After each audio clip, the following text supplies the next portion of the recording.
دوسرا فرض تھا دونوں ہاتھوں کو کوہنیوں سمیت دھونا. جی جی. تو اب اس کی بھی وضاحت فرمائے کہ یہ کیا مراد ہے کوہنیوں سمیت, کوہنی کس کو کہتے ہیں, کہاں تک دھونا ہے, اس کی بھی مکمل وضاحت. اب یہ کونی جو ایلبو, ٹھیک ہے, ٹھیک ہے, اس کا دھونا بھی فرض میں داخل ہے. یعنی اس کو بھی دھونا ہے اور اس سے آگے تک دھونا ہے. اس سے یعنی کوہنی کے اوپر یہ جو ہڈی کا حصہ ہے اس کا دھلنا ضروری ہے. ٹھیک ہے. اس سے مزید اوپر جس کو ہم بازو کا مزید حصہ کہتے ہیں اس کا دھونا یہ مستحب ہے, لیکن کوہنی تک دھونا ہاتھ کا, دونوں ہاتھوں کا دھلنا یہ ضروری ہے. اب اس کے اندر اس بات کا خیال رکھیں کہ عام طور پہ جو کام کاج کرنے والے لوگ ہوتے ہیں تو ان کے ہاتھوں پہ کوئی ایسی چیز چپک جاتی ہے جیسے گوند ہے یا دیگر ایسی چیزیں ہیں جو کام کاج میں استعمال میں آتی ہیں اور ہاتھوں پہ لگ گئیں, چپک گئیں, تو وضو کرتے وقت ہاتھوں سے ان چیزوں کو چھڑانا ہوگا.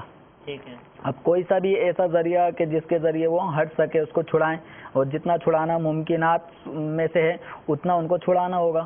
اب ہاتھوں کے دھونے کے اندر بھی ہے کہ ہاتھوں پہ عموماً بال ہوتے ہیں, کسی کے زیادہ ہوتے ہیں, کسی کے کم ہوتے ہیں. بال نہیں تو روئیں ہوتے ہیں, تو بال بما کھال, ٹھیک ہے, یہاں دھلنا ضروری ہے. تو یہاں پر بھی وہی 2 قطرے بہنا, یہی تعریف یہاں پر بھی ہر حصے پہ کم از کم 2 قطرے کا بہنا یہ ضروری ہوگا.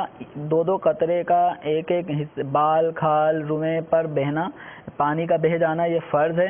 اور اسی طرح جب فرض ادا ہو گیا تو اسی طرح 3 مرتبہ دھونا یہ سنت ہے. یعنی گویا ہم یوں کہہ سکتے ہیں کہ اگر کسی حصے پر 6 قطرے بہہ جاتے ہیں تو اس حصے پہ وضو کی سنت بما فرض ادا ہو گیا. صلو علی الحبیب صلی اللہ تعالی علی محمد. مجھے اپنی اور ساری دنیا کے لوگوں کی اصلاح کی کوشش کرنی ہے.